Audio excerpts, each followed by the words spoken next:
That definitely is something that ties into the conversation we are yet to have in our Kickstarter this morning, urbanization and its challenges that are involved, rethinking the multiplicity of infrastructure and also policy, as well as politics being the frontier of infrastructure. Now, the backbone of it being that urbanizing of Africa is growing rapidly and is also facing enormous urban challenges such as the growth of slums and increasingly inequality. However, building infrastructure is inherently a political act of creation. Every investment choice lays the foundation for a future that could have been otherwise. Yet infrastructure needs are typically presented as disproportionate objects of life and society. Now, when we get into the nitty-gritty truth of it, infrastructure is a physical manifestation of both political power and social values. I think we've had a sneak peek into this ever so often, the political wing and the technocrat wing at one of the authorities that take up the capital city, Kampala, ever being at loggerheads when it comes to development and infrastructure in particular. Anyway, at a time when funding for urban infrastructure and the promotion of an overarching global goal, the hard-won SDG Goal 1, they have catapulted cities into the international policy agenda, and it has become even harder to believe that urban issues could ever so be considered marginal. And this is a longitudinal study of the complex entanglements between infrastructure as well as governance. Now, to have this conversation with me, I am joined by the Honorable Member of Parliament, Obongi Constituency, and that is Honorable Kaps Fungaroo. We are also being joined by a former resident district commissioner and also a commissioner right now with the President's office, and that is Mr. Fred Bamwine. I'm going to be allowing them their salutations, and then we'll get into the nitty-gritties of the day. Starting off with the Honorable. Good morning to you. Good morning, my sister. Listeners and my colleague journalists, I salute all of you. I am called Honorable Fungaroo Kaps Hassan, Deputy President of the FDC, MP Emeritus of Obongi Constituency. I am glad to be here for this program. Thank you for inviting us. It's a pleasure to have you. Mr. Bamwine, good morning to you and welcome to the program. Thank you so much, Prisoner. I want to take this opportunity to greet the viewers and the listeners of NTV morning show. And after a long time to have met Fungaroo, whom we grew up together around here. Yeah. And also thank him for having kept himself well amidst all these turbulences. Viewers, I also want to thank you for what you are doing to make sure this country is moving forward. But before we begin the show, I want to appeal to all of you that I'm an economist, but the economy in the world collapsed. Initially, we studied the two systems, communism and capitalism, but all of them are no longer working. But the beauty with Uganda, at least we get rain and we plant food and we eat. So I want to appeal to you that rains are about to begin. Prepare your gardens and make sure at least you have food for your home, maybe even a surplus for sale. Thank you. Okay. All right. We'd also like to start with you. Over the weekend, the President was celebrating his 80th birthday, and there was an account of the many enormous achievements that he has done as the leader of this country, infrastructure development being one of those. Take us through Uganda's nation-building ambitions. First of all, the Gen Zs have baptized him a baby boy at 8 years. I want to congratulate him for having gone through his life up to that level. There are two things. There are things which are done by God. With God's blessing, things happen.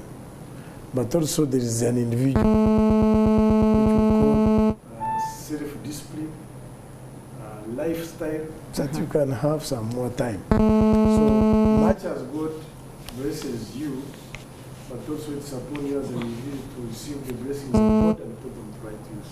So I want to congratulate him at his 80th birthday, and also congratulate the whole country I think he's the first leader to have reached that age when he's in office. Two, Uganda as a country, we talk about its 26, but 62.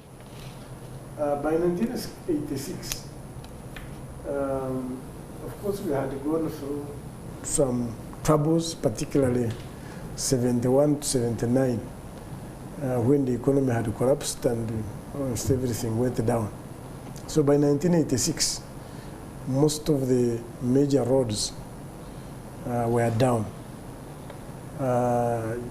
Electricity generation were at 60 megawatts. You can imagine the whole country. Of course, there were no mobile phones. There was one UTL with landlines, and some few selected people could access those. So from 1996 to date, a lot of improvements have been done. All the major roads that link the country, border to border. You can talk of Busia to Kasese. You can talk of Kisoro to Moroto. You can talk of Kampala to Yumbe. Most of the major roads have been worked on as linked at the country. Two, also as a government, we realized that it's not enough to make the major roads when the districts are not worked on. So also the districts have been empowered to acquire road unit equipments to make sure that the districts can also work on their own roads. And also they are supported by a road fund. And last year, also Parliament and the government passed 1 billion shilling per district. And it has made an impact. I have been in Teso sub-region. I have been in Toro sub-region. Last week I was in Wakiso municipalities. That 1 billion shilling has been a miracle. But of course, as you are doing all this, it's not enough. We need more. More so that the population of Uganda is developing faster than the government. You find now, initially when we were growing up, they used to say that Kampala is on 7 hills. Now, when you are talking of Kampala now, you started from Rukaya. Those are about 40 miles from here. All those areas have developed. So much as there's this development, there's these district roads, but now the demand for more infrastructure is imminent. And you see, when we talk of infrastructure in terms of roads, you are talking about production. People are producing their products. They need those products to go to the market quickly. They need, most of the items we produce are perishable in nature. So they need these efficient, quick roads, or means of transport. Last week, but one, we launched the Greater Kampala Metropolitan Infrastructure of about 2 trillion. And by 27, most of the major roads, which have not been worked on, they are going to be connected between Kampala, Wakiso, Mukono, and Mpigi, which is supposed to be the metropolitan. But to me, we're in a catch-22 situation as a country. We have a population which is fairly educated compared to the past. When I was talking to somebody, when you look at these border riders, most of them now, they know how to read and write. They know how to speak English. Therefore, their demands now are not the same as the ones in the past. Then it proves us now that they demand more better quality products and services than in the past. Okay. Therefore, we find ourselves in a situation that looking at the resource envelope that we have and the number of the population that we have got, there is still lacking. But at the same time, you have to be mindful. Where do you put money now? As we are having that in mind, of course, we have to look back into history, Honorable. You're one who's been an observer, not just of Uganda, but Africa by and large, that over the last 2 decades, there's been a lot of infrastructure building that has staged a comeback for Africa. You do have countries like Nigeria with a triple our population and having to set up another city altogether just to be able to deal with all the pressures that come with the population that Mr. Bamwine has mentioned, versus the ability to service that population with the services that they need. When we look at Uganda for the 3 decades past, have you seen, is the pace that we are on in terms of infrastructure and urbanization the pace that we ought to be at, or we should be even further? But if that be the case, then what have been the hindrances and the roadblocks to that? Yeah, first of all, thank you very much for this matter of urbanization. It is an issue that we need to put attention more on, but given the limited time that we have, I would like to say this. First of all, we need to compare, we understand the difference between urban and rural. What is an urban area and what is a rural area, and what is urbanization. An urban area is a place where a large number of people live in a limited area. So there is one issue of population density is high. Secondly, it must be a developed place built by people, where housing, where people live, housing where people work is developed, and there are also social amenities which support life in those houses. For example, water, power, those things which make life good. This must be developed. Then, given the large number of people living in a limited area, there must be also good ways of movement, infrastructure for transport and communication. All these things constituted together bring us to what an urban area is as opposed to a rural area. Now, urbanization is the process of creating such an area where a large number of people come to live in a limited area, and then they build houses, they need water, they need the power, infrastructure for them to live together in this place. And to build such a thing, such a place, requires definitely a system of governance, public administration, and management. That is how a city administration is established.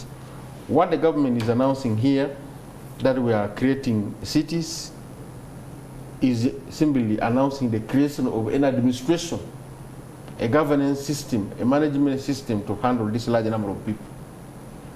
What are the major roles of such an administration of an urban area? Number one is to do planning, physical planning of the area, including things of zoning.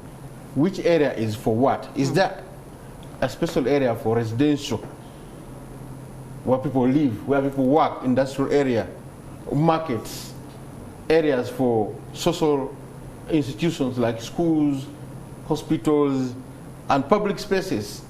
These are the things which the administration is supposed to do. Now, when a large number of people come to live together, there are also challenges which come with this large number of people coming to live in the same place.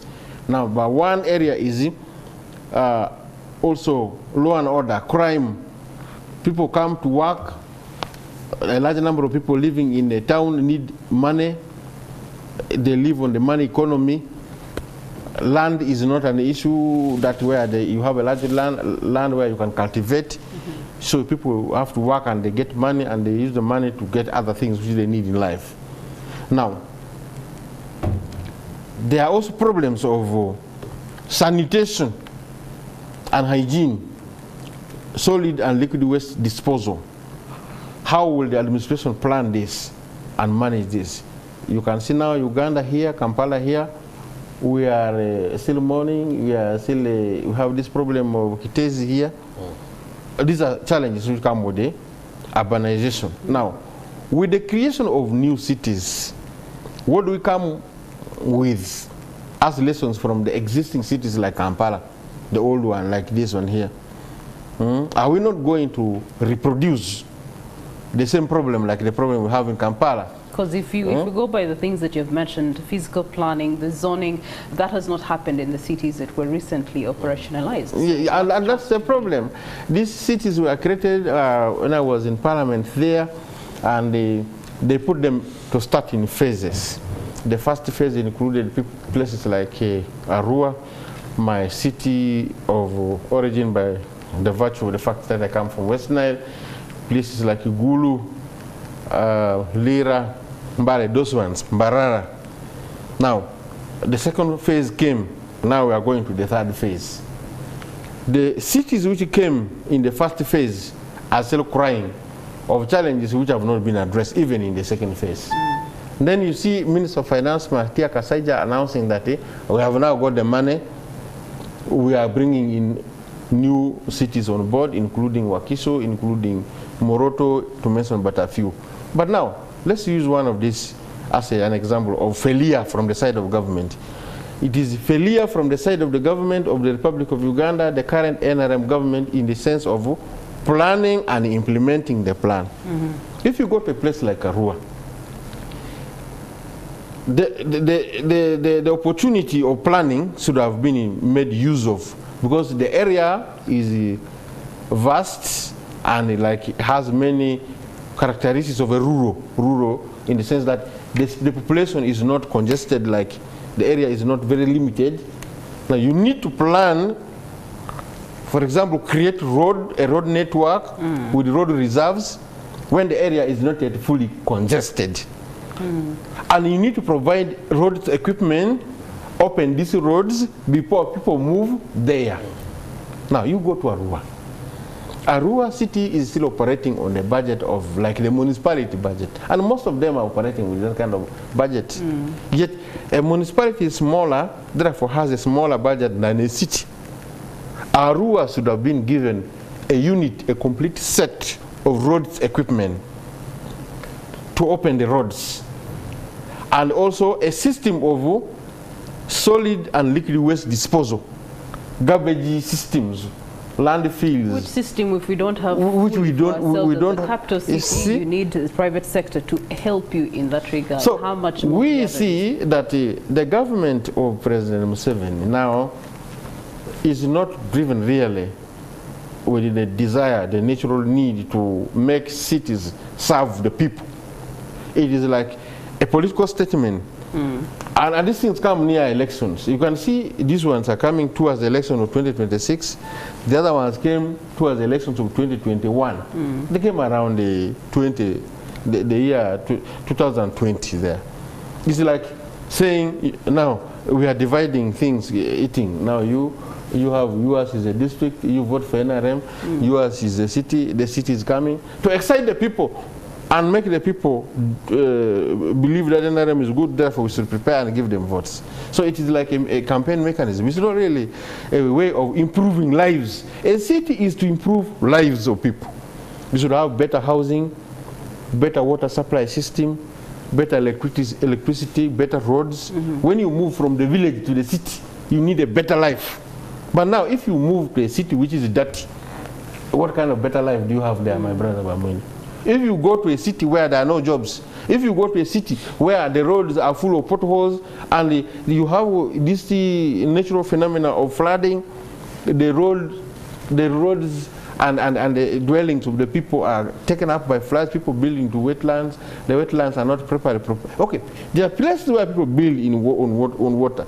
There are cities like Venice where deliberately the plan is made that we are building in the water. If the plan is to build in the water, it also requires some kind of planning and then engineering, yes, knowing very well that we are going to build in the water. We are going to live in the water. Our taxis will be boats. If you need a taxi to move from one city to another, you need a boat. Okay. Now, this one has not been made clearly. For us, in the Forum for Democratic Change, FDC, we provide alternatives. When we see, and that's the role before we get into the alternatives of the opposition. You have mentioned that government is failing, and it begs the question, well, we want to say that government is failing. Not all of government is surely failing. It must be particular entities or arms of government that are failing. So let me first ask, Commissioner, in your capacity, where do you feel that, or which particular areas is government failing at? You see, when you're talking about government, I want to bring it closer for an ordinary person to understand it. It's like in a family. You have 6 children. One is sick. Another one wants to go to school. Another one is not sick, not yet going to school, wants milk. And then you find that your income is constant. So if you have somebody sick, somebody is supposed to go to school, somebody wants milk, and somebody also wants a dress or a shirt, but your income cannot manage all of them at the same time, what do? That's what we call prioritization. You cannot only talk about spending without talking about income. According to my colleague, yes, everything wants are wants. And whenever you acquire what you want today, then an appetite for another one develops. It is true that there are what we call push and pull factors. And what the government is trying to do is to take these pull factors nearer to the people than leaving them to Kampala. And people leave Mbarara, come to Kampala, people leave Arua. So try to take those services there so that you can decongest here. Because if somebody wanted a good hotel, for instance, a good road, somebody wanted to work in factories, what do? So take those services to those areas so that you decongest this area. And Fungaroo is, if he can confess, it is true when we started this element of cities, they were still municipalities. That's true, and town councils. But when you go to Guru now, and when you go to say Mbarara and Mbale, those which began earlier, some services have been pushed there, though not all of them, because we are taking this country in a piecemeal. As you are trying to do that, consumption area, there is an investment. You must invest in areas which must generate money to service these factors. That's why now, as we are talking about this urbanization, you must talk about empowering the oil sector, so that by next year, our first oil can come on table. And when it comes on table, it will solve some of the problems. If you are doing this, then you must also help production at household income. That's why, therefore, PDM must move, because it is PDM which is going to generate money to cater for sectors like roads, to cater for sectors like schools, to cater for things like education and medical and others. So you cannot be static. And me, I'm lucky that I've traveled in these areas. I can tell you the rate of people that have that are developing now, the mind has started changing to how do you call it? Up-country cities, let me call it like that. Initially, everybody wanted to develop to build in Kampala, but now you can even see the prices of land around those cities has changed tremendously, meaning that the mindset is changing, saying this can also be a state. Fortunately, in Uganda now, almost the whole country, the longest area you can go can take 8 hours, the longest. But in most areas, 3 hours, 4 hours, you're from Kampala to those places.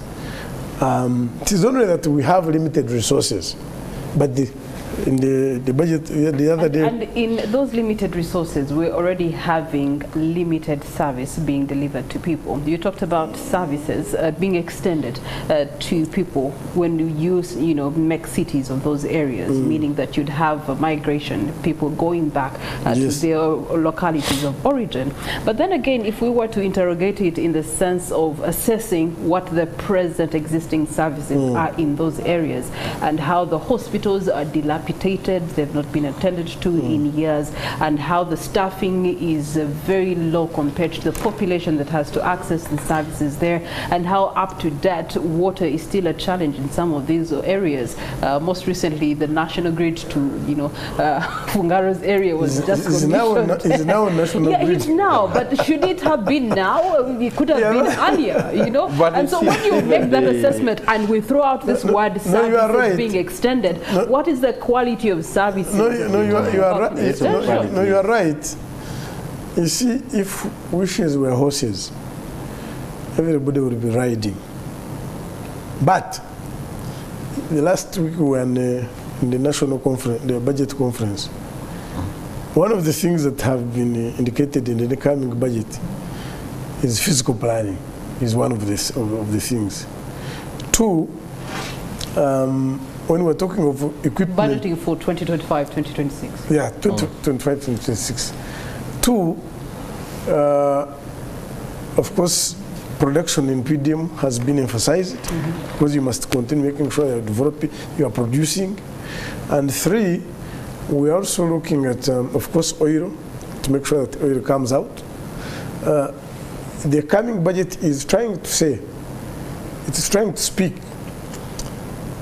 much as we cannot take on everything at the same time, but there are these critical areas. Last time, some districts which had not got the road equipment this year, those road equipments were given out.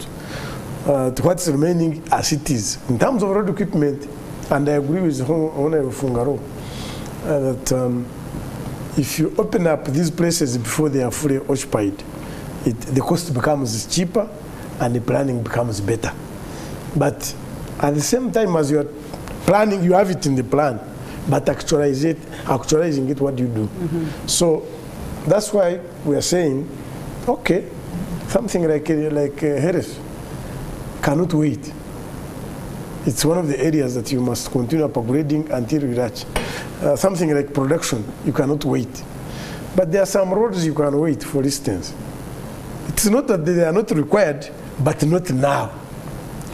You can develop from, you can stop having a tarmac and have a first-class model, which is more trouble, but because you don't have enough resources, first develop the oil as you have this. Then two, for the question of cities, it cannot wait, they have already begun. Therefore, issues to deal with garbage, issues to deal with roads in cities, issues to deal with health, those ones are critical. Issues to deal with employment. Therefore, you must put those factors that pull these industries there. You have mentioned about water.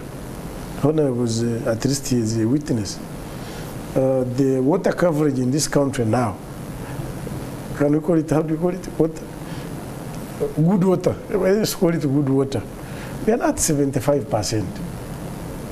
But national water, you want it to reach everywhere. But you're talking, we cannot about, it's not about only spending. How is your pocket increasing or not? Remember, we are doing all this in an economy which has both exogenous and endogenous factors which are causing the economic shocks. Once you hear that there is inflation in the whole world, we are not an island. But my biggest problem, there are about two. One, the length of registration is too long. For you to develop a law from its inception up to the time it is implemented to help development, it takes a long time, almost 4 years, 5 years. You discuss this. So me, I would wish to propose that we must change on the length of time on legislating on factors which are critical for development. Okay, speaking of proposals, Honorable, let's first get into the alternatives that you talked about, because we seem to be having a government that is so good at giving this country and its citizens the promise of air, which air comes dusty at the end of the day when it comes to breathing in. And they're the decision makers. They're the ones that we trust that are going to make the decisions in favor of us. Sometimes that favor is not necessarily that we need new cities per se. If we could just really improve on the already existing infrastructure, it could actually give us a better livelihood as a population, so much so that I don't have to move from Kampala to be able to go somewhere else in search of a better livelihood. You see, the issue is, the biggest problem of the NRM is doing something fast, haphazardly, then turning like to plan afterwards when you have already created a problem. What needs to be done, number one, is to plan ahead. The concept of planning should not be just talked of that next year, next financial year. Planning is going to be a big element in our budget. Planning should have been an everyday thing, because people are born every day and people move to the cities every day. Rural to urban migration takes place every day. In these programs of governance, the planning system, the planning element need to be incorporated in the governance system of every unit, whether rural or urban. The cities, the municipalities, the town councils, like Obongi Town Council, must put attention on planning before people move in. There must be areas marked as for residents, zoning, for example. This area is for people to build houses to live in. This area is for roads, especially the area of roads and road reserves, because there are certain development projects which come afterwards. For example, when you get money, if you don't have money for water and power line construction now, you must demarcate the places where the power lines are going to pass. Even before electricity is brought there, there must be areas which are marked as road reserves, and people should accept not to build in those places, so that when power comes, you know that the power line is going to pass here. And also the water line is going to pass here. Then also the sewage system need to pass here. The cities must plan and must have programs of sewage. If it is not put in the planning process, you put up a big building, and then this building is neighboring with another building. A lot of waste is generated from here, especially liquid waste. Where are you going to channel this waste? These systems need to be marked in advance. So I would like to pass my message to the people who are in these new cities which are coming on board, like Moroto City, like Nakasongola, where you have space. Take it upon yourself. Don't sit and wait for this government. The government is already a tired government. Their concerns are different. They are packing their bags. They want to go. They are not sure who's going to be the next president. Those who have got opportunity with President Museveni think when President Museveni goes, a new person comes with a new set of people. So their priorities are not really into development and managing a proper urbanization process. So for you who are the residents or the people of that area, take it upon yourself.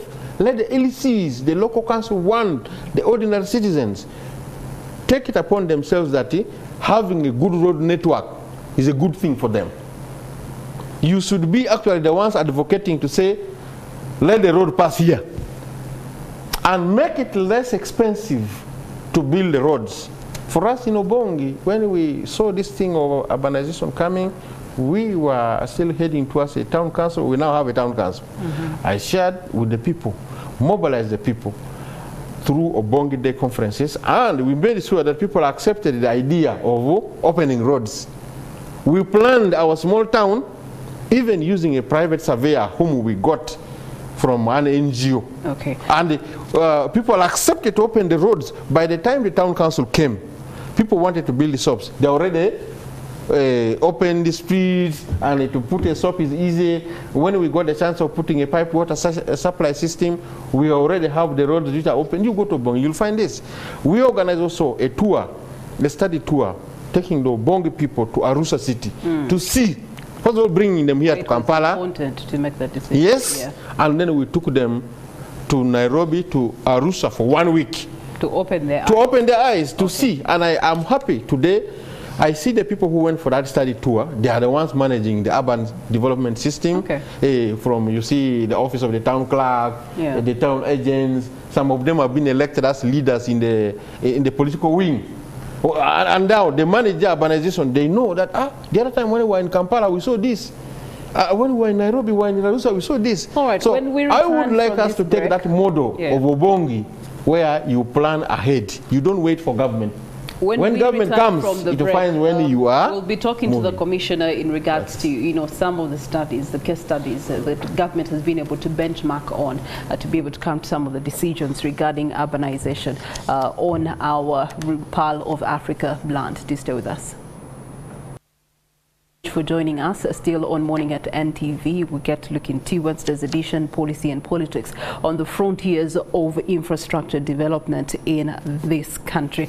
In studio, of course, we do have MP Kaps who's joining us. We do have Commissioner Fred Bamwine who are having these debates with us. Some of the things that have come out is the fact and the realities on the ground, being that government is continuously failing at its own commission that should be. Then population developing faster than the government is developing. We have talked about physical planning, the importance of planning prior to decisions being made. And of course, when we went into the break here, we had Honorable alluding to us the fact that if we only interested the citizens into the things that we want to do.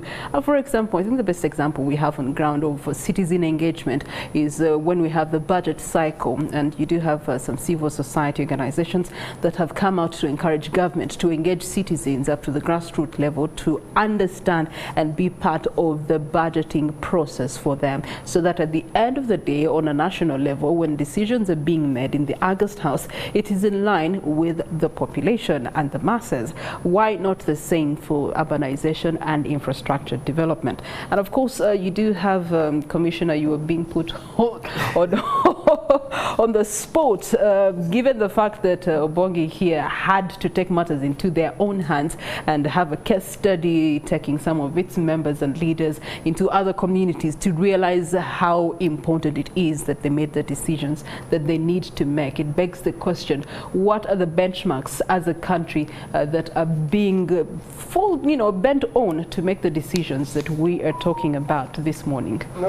I want first clear that Obongi, having benchmarked in Tanzania and Kampala, it was not an individual initiative or taking matters into their hands. Obongi is part of government. It's a district. No, at that time the district had not been given. Yes. It was actually a community initiative. Yes.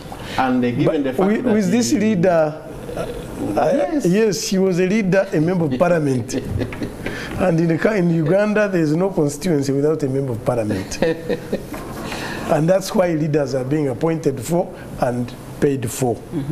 So, it is not an isolated incident. The question is very simple.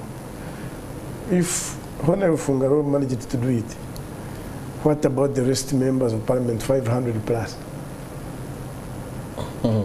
Two, we are talking about Uganda for us all. The biggest issue in this, which people don't want to open out about, is the rate of politicking and politicization of government programs. Politicking and politicization. Even you can extend it to democracy and human rights, the ones we adopted. He has talked about Tanzania. You go to Tanzania, if we are talking about urban authority, you don't bring your politics. Pure. A road is passing, here is passing, no negotiation. But in Uganda, the type of democracy we adopted which is intertwined with development. You say we adopted it from our colonial masters. I don't think this is what we adopted from the colonial masters, because what they left you for us we have had been far much better than what exists you see, today. By 1986 and 95 Constitution, the framers were careful and mindful that by 1986, he can tell you his area, West Nile, I think 2/3 of the population were in exile, if not 80%, living outside the country. So the framers were very mindful that people have not enjoyed their country. What can we do for everybody to come back? So they developed a method which can attract everybody to come back home. A very good one. Dialogue. But nobody foresaw that good method, still somebody can use it to paralyze the government. I can tell you, I stay in Chanja. There's a road, they call it Ring Road. Now, in that, there was money to develop a ring road. Somebody refused to give in his land. It is passing in his land, but he refused to develop this place because he wants compensation. And the funding had no compensation component. So they developed the entire ring, but a stretch of very few meters is so bumpy, so dusty. But because this is a government that talks to people, you cannot force him, you don't have the money to compensate, the place is shabby. And in other places that we enjoy, we admire, you cannot do that. Because even before you reach your home, you are passing other's land. But because we are saying let us negotiate, let us dialogue, there are countries which have been like us, and they have jump-started. How did they do it? My proposal is that let us copy and paste. We have the Asian tigers. You see, the problem of compensation comes with the corruption.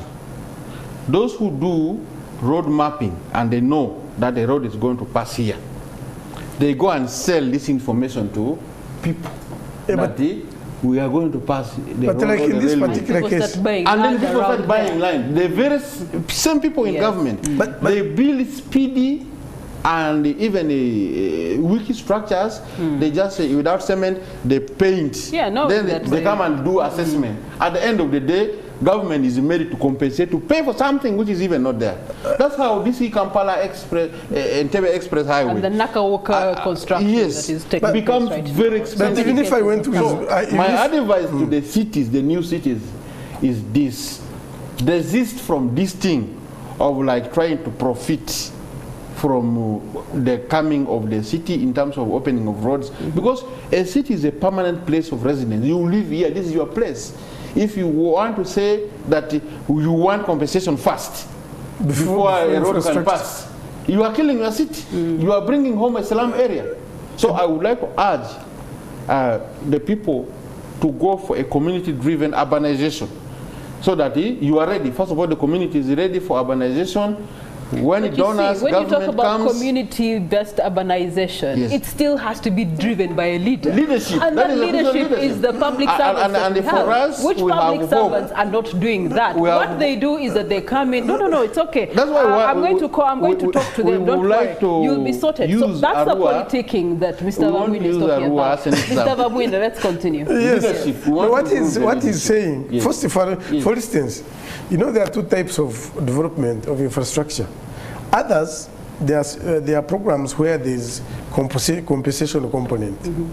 Then there are others whereby the funders are saying, we are giving you the money, there's no compensation component. The community which is talking about must also give us road, I mean land. Give us something to so like in this case of Chanja, it was the community to allow the road to pass. But this money became adamant. What do we have in our laws? You can't force him. And that's what I'm trying to say. If we are to have these good cities and development quickly, there are certain things we must cut out. Issues of politics, issues of politics. But Mr. Bamwine, how do we cut out politics? I'm coming out. No. Before we move away from that, in the elections of 2016, just when we were starting to have a very beautiful urban Kampala, then elections came, and every decision that was made by the then sitting executive director of the Capital City Authority was overturned by politics, by the very same boss that you sit under. So how do we, if it happened in 2016, we've seen it in 2021, the cycle is coming 2026, and we're starting to see the same issues all over again. Why should we think that ever such a time will be that we will have unpoliticized urbanization? No, me, I'm happy that some people are starting to get annoyed. I'm one of those who enjoyed seeing Madame Sisi that time as ED, because she had, the law has not changed, by the way, but she put down her foot. But they have changed leaders that can favor that's what I'm the saying. breaking of the law. That's what I'm saying. The mistake we have been doing is to think that people must be pampered. And unfortunately for me, I'm from a background whereby my parents were a bit harsher. And I can confess, if the parents were not harsh, I wouldn't be here. Equally, these areas and countries which have developed and cities, it's not about kid gloves. No. I don't agree with Honorable Fungaroo when you say you are urging. Now you have urged me, I have had, and I have not complied. What did you do? I gave you an example in case of Ringrodi. He will be the likes of the mayor of Kampala saying, but we came here in Chitezi and we want these people and we started government, but no action was government done must be different from a religion. Religion can urge, can preach. But the government must say, if Bamwine have not complied, this is the sanction. So not until we have picked harsh sanctions for those people who are under development, even corruption we are talking about, it's because of the laws we have. In Uganda, if one gets corrupt, he knows he cannot go in prison forever. Okay. He can be there for a week, for a month, the next day he'll get bail and get out. And use the same amount of money he has stolen to get out. To get out. So Honorable Fungaroo has been in Parliament and others are still in Parliament. I'm trying to say no. You have been benchmarking. How has other countries done it? Copy and paste. Let's have harsh, speaking of benchmark, then we go harsh sanctions. Let's go back to benchmarking, Bamwine. First of you all, talk about honorable. Hold on, benchmarking. Yes. In your individual capacity, where should we be benchmarking on decisions of urbanization? No, Eastern Asian tigers are the best. Singapore, Malaysia, Japan, all those countries. Okay. They were like us. They were poor, but they said no. We must go. Stop corruption, stop this massaging. Yes, dialogue fine, but if one does not listen, move. We must be purposeful and intentional. Politics, you talk politics, but they will not take you anywhere. Let's bring in Dubai and Singapore alongside the tigers in Asia and ask ourselves the question, how is it that at one point we were at the same level? Yes. You do have, communities like the Dubai Emirates, where at one point we were actually giving them money, but now, many years down the road, 20 years down the road, they are springing far into the future. In fact, they're creating for the future. I was reading a quote from the World Health Organization leader the other day, and he said, we cannot be creating a future for our grandchildren using the systems that were designed for our grandparents. Exactly. So, what we must now decide as a country, politics is good. Nobody is saying it's not good. But it must be purposeful and intentional politics. So how do you think they left us behind? We must reform the legislation and say if it is a city, these are the standards, these are the sanctions, these are and those ones. So if you give a position as an ED, leave this ED to operate. But otherwise, the mistake we are of adopting liberalism. think that it can develop quick. Liberalism is good for systems which are already developed, but you cannot say that a person who does not even know how to. Last night I was somewhere on a talk show. Do you remember during COVID that most of the ailments had gone away because of washing hands? Now everybody has relaxed, and diseases have come back, and people are eating drugs as if it's a medicine. So there are certain things we must say, this is a wrong, this is a right. But because of the politicking and the politics we have, then we think liberalism, talk to them. No, talking is okay. But if one does not want to listen, the government must be supported to act, and we move. Okay, Honorable, the assessment that you are giving, Commissioner, what was it saying? You see, the issue is, there's what is supposed to be the mind of the nation, the thinking of the people, the mindset of Ugandans. My brothers here, Bamwine and those who have been RDCs, they waste a lot of time talking about patriotism when they are talking about love for NRM, love from 7. Instead of talking about the values of Uganda, that now that we are moving towards an urban life, there is a shift from rural to urban. What kind of mindset should Ugandans have? First of all, every Ugandan must develop that. If you live in a town, every household must have access to the road. Every home must be connected to the road. Because every home will be connected to electricity. Every home must be connected to a pipe water supply. These are the basics. Anyone who is buying land, because people buy land. Don't need implementation of cities ever. So people buy land, and part of the agreement, which must be drafted and given to the LEC, is that this land you are buying has a road. An access road. Access road. And the access road has a road reserve. In this road reserve, you are going to bring water to this house. You are going to bring power to this house. You are going to construct a sewage line. Because the sewage line cannot be on the same side with the water line. Sewage is taking that. The water line is bringing things to the house, and the sewage line is taking rubbish out of the house. These things must be part of the thinking of the people of Uganda. Before anything, government, ministry, donor, project comes, this will be the thinking. And yet what we see in just the capital city, they will do the road 3 months down the road. The road is being undone, the road is so also that being they can undone. do some piping. Another one. Then another thing which is very wrong for this government is creating a class society where those who are rich are given some kind of leeways, even the laws are broken for them. They are allowed to build in the wetlands. Then they go and chase away people from the wetlands. Let's talk about the Lubiji incident, for example. You do have the elite that have constructed in the Lubiji wetland, and I would like to assume that there's unfairness here in how entities like NEMA are operating. How do you give an elite person information that protects them to be in the wetland? That is the current problem of the current government. Another fellow Ugandan is not permitted to have that information to protect themselves in the wetland. So we don't want this kind of thing to come. If there are laws, the laws must apply equally to everybody. If there are policies, the policies must apply equally to everyone, because the environment doesn't know whether you are rich or poor.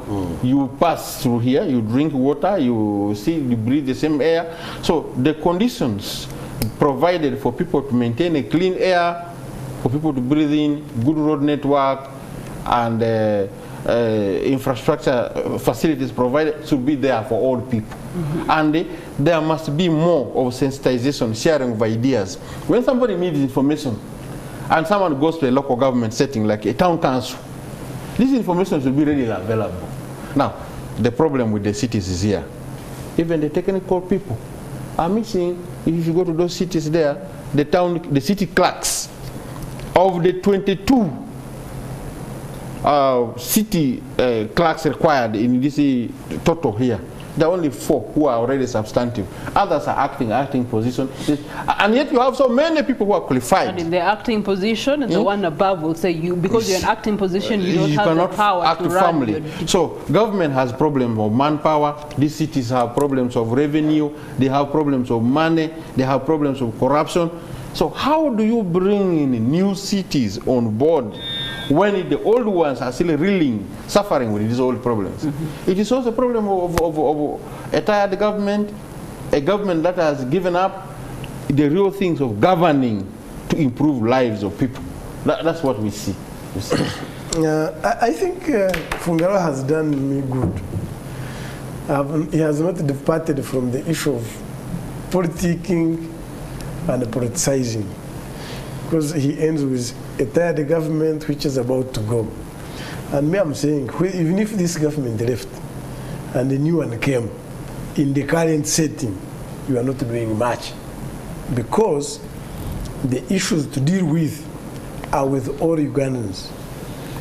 And I'm trying to say that we must reform the legal, the legislation to capture the increasing demand of these services, to capture the rate of urbanization. Almost every town is becoming an urban center, to capture even how do you call it? People who are not highly educated, but somehow educated, they no longer fit in the villages. Somebody who has finished senior 2 thinks he cannot be a village person anymore. He's a town person. So the thinking now must speak to those are the current demands. This population you are hearing of the youth being 70% of the population, they are no longer illiterate. No. So their demands are different, very different. They need good water, good care, they need good living. So the current environment legislation we have cannot match the rate of urbanization, cannot match the mindset, the crooked mindset of the population. Therefore, it must be deliberate legislation. It must be all-inclusive. Although Fungaroo calls himself FDC, no, me, I'm seeing him as a Ugandan. Whether FDC, whether DP, what, this is our country. The problem is as for us all.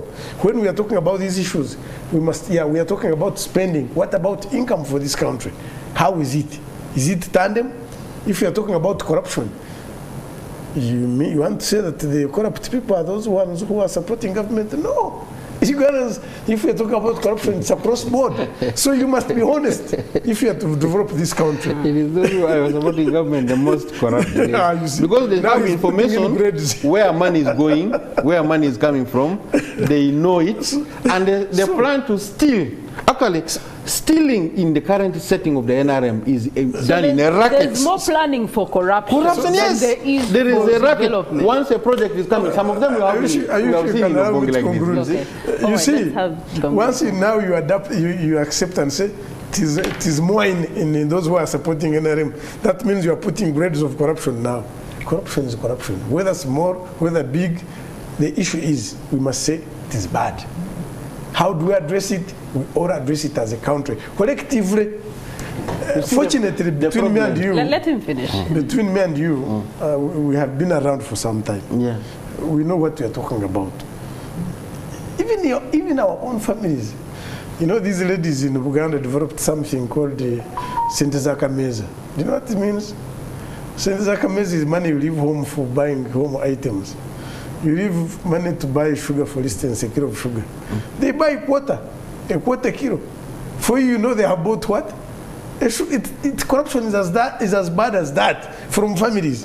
So to me, since we are talking about developing our country, since we are talking about urbanization, we must now put our cards on the table. What do we need? Okay.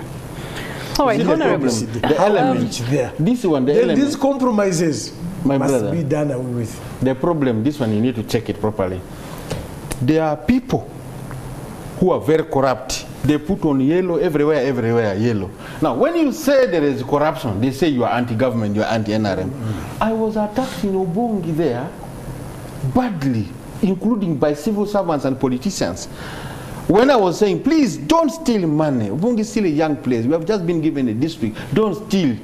They looked at me as an enemy. No, thank God, we have now been given an RDC, who is Ashaka. And I think he's we give him credit for that. When he came, he started to say, what what is this corruption? Then people started saying, you people of NRM, you were saying there was no corruption here. Fungaroo was making noise because he was opposition. But what about this RDC? Is he opposition? Is he opposition? And okay. Leaders started gathering also against. You are politicizing. So this for me, you see, that's where the problem is. No. Let's go into another problem that I see here, Honorable. I would like to add I see that there's fragmentation of leadership in this country. Yes. For example, if you're having a capital that is having ministerial, then it has the executive director or the authority, then it has Lord Mayorship and then councillors, and this fragmentation matters in large numbers of government stakeholders is limiting capacity and is also presenting more conflicting interests than should be dealt with. And so these are some of the challenges that are involved in government's planning. How do we deal with them? You see, that's where the problem of bad politics comes in. We are in a democratic setting, or we are tending to be a democratic society where leaders are elected by the people. Once the people have made their verdict, they have elected leaders, and say majority of the leaders elected are from the side of the opposition, like here in Kampala. The Lord Mayor, Arias Lukwago, is a member of the opposition, and maybe consecutively, the mayor elected is from the side of the opposition. The president and the NRM people should not take offense that how can they live in a city governed by the opposition. And that's how they brought in this politics of saying appoint a minister for Kampala, so that the president can have control over the politics of Kampala through the minister. Since the elected person is from the opposition, they bring something for arm twisting, they appoint Kampala minister. Are you going to appoint the minister for Gulu? Are you going to appoint a minister for every city? And then you bring in the city clerk. You want the city clerk to be a loyal NRM cadre. The city clerk should be like the cow of a district like Amuru. You go to Amuru, the chairman LC5 is FDC. The members of parliament for all the constituencies, including the woman member of parliament, are all FDC. So Amuru is in opposition territory. Leave it like that. If a city has chosen to be governed by people of the opposition, they make the policies for local governance. Therefore, the technical people, including the city clerk and the town clerks, those people should toe the line of that opposition party.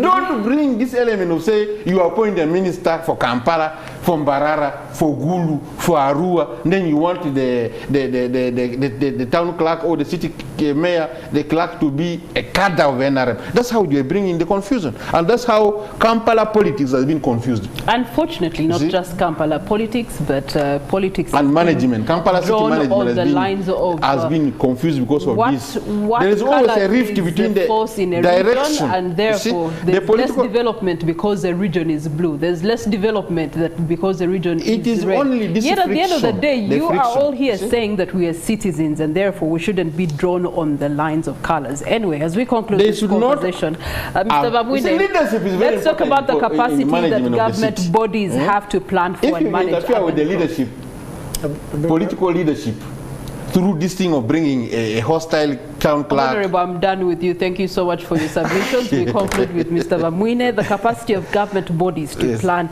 and manage urban growth. No, I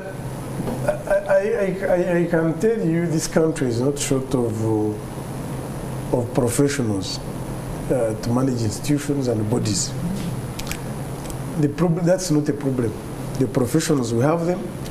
But as I have mentioned, the problem is the kind of the laws that we have, the kind of the legislations that we have, and the kind of my brother Fungaroo, the kind of leaders.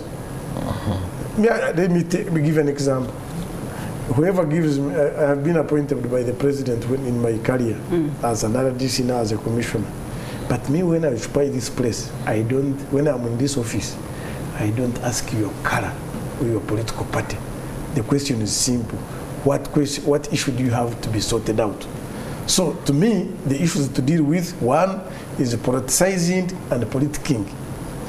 Two is the kind of legislation. And three is the kind of sanctions for those who are not compliant. We need to adapt harsh and strong sanctions against those who are not compliant, to make sure that this country can move forward quickly. All right, thank you so much, Fred Bamwine, Commissioner President's Office, MP Emeritus of Obongi Constituency. Thank you so much for your submissions, and I trust that has definitely given you something to think about as we are moving from one area to another, the reasons as to why you are moving, and what is the quality of the services that are in the place that you are in today. Do they require you to stay? Are you comfortable or are you not comfortable? Well, Bamwine says that at the end of the day, what is the issue that needs to be dealt with? Let's deal with that issue. We trust that we have done our due diligence here in Morning at NTV. Wishing you a good day. Bye-bye.